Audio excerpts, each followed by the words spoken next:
ای احمق اگر در طوری سری من میزد کو تا آخری عمر وطن را ندیده در همجا پوسیده کار میکردی. تو چی نگاه داری؟ بیچاره بردی؟ چی سیست؟ اینجا خانه یا چطور؟ تست اسکوپ که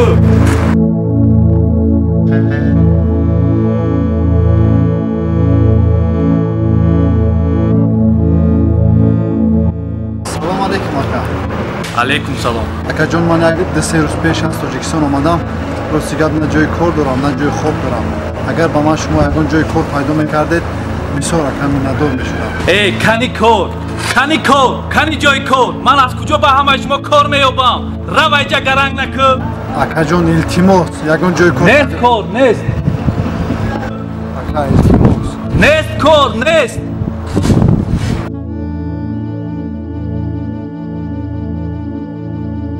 سلام علیکم. علیکم سلام.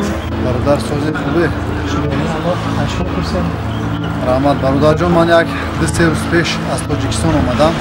راستی نه جای کار دارم نه جای زیست دارم. از این رئیس جای کار پرسیدم. بسیار دغلانه رفتار کرد. اگر شما یگان جای کار یا که اقلا جای زیست دونید التماس دستگیری کنید. زیگ نشو برادر. از جوانمردهایی که ما رو دستگیری میکنن جای خوبش رو میابیم بعد برای کار صحبت میکنیم. رحمت برادر. نمی‌اردم.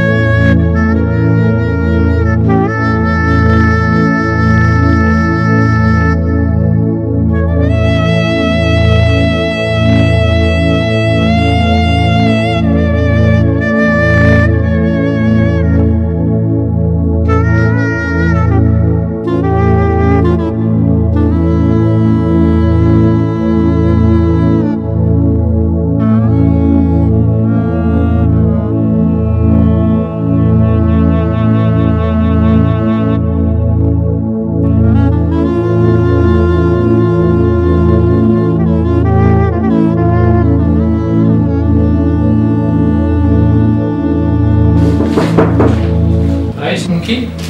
نرما. رئیس یک زن دعوت دیدن شما رو بپرسم. گوی در رویا. من کس خواهیش کرد که شما با نظرش فرایید. من؟ بله. کی باشه؟ نمیدونم یه چیز نگم. بسیار خواهیش کرد. مالش روزی میروم.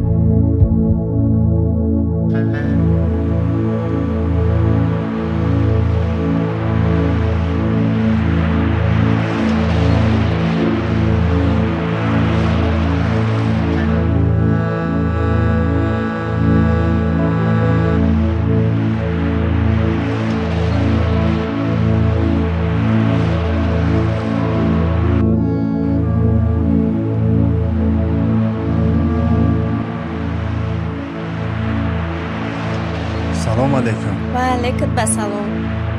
رئیس جان شما احترامانه خواهش دارم. بسیار فهمیدیم که شما آدم خیرخواه پاکدل و کسانی که نیازمندند شما کمک زیاد میرسید. چی خدمت کنم؟ شوهر من 3 سال پیش از روسیه معیوب اومده بود. یگان کارخانه او را به کار قبول نمیکنه. ما احتیاج به شما داریم که او را به کار قبول کنیم. یا اینکه مرا یا اینکه شوهرم را به کار گیرید. کودکایم بیمارند و زندگیمون در سطح خیلی پست است. از شما کمک میخواهیم التماس. عین حال شوهرتون در کجاست؟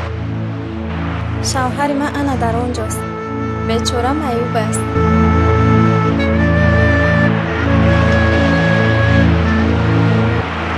آقای خلیل این شمایی؟ ای احمق اگر در طوری سری من میزد کو تا آخری عمر وطن را ندیده در همجا پوسیده کار میکردی. نه جای کار دارم نه جای خواب دارم. اگر با من شما یکان جای کار پیدا میکردید بسیار کمی ندار میشدم. ای کنی کانی کار کانی جای کار من از کجا به همه شما کار میابم رو اینجا گرنگ نکن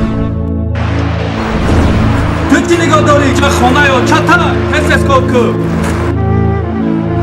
زیغ نشو برادر از جوانمردهایی که ما رو دستگیری میکنن جای خوبش رو میابیم بعد برای کار صحبت میکنیم رحمت برادر نمیارزد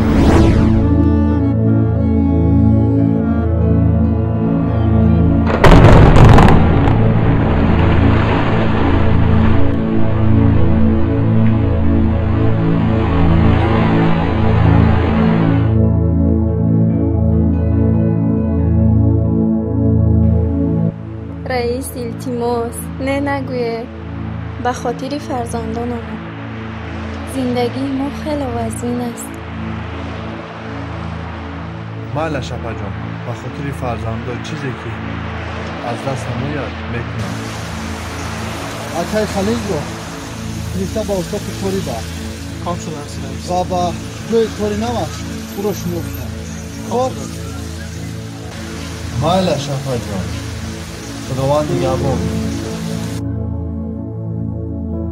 نکوکاران همیشه در رحمت یزدان پاک قرار دارند ولی بدان و بدسرشتان بین جامعه و مردمان آن آبروی و اعتبار ندارند برای آنکه سزاوار نام نیک و رفتار شایسته گردیم باید پیوسته نکوکار و مدد رسان باشیم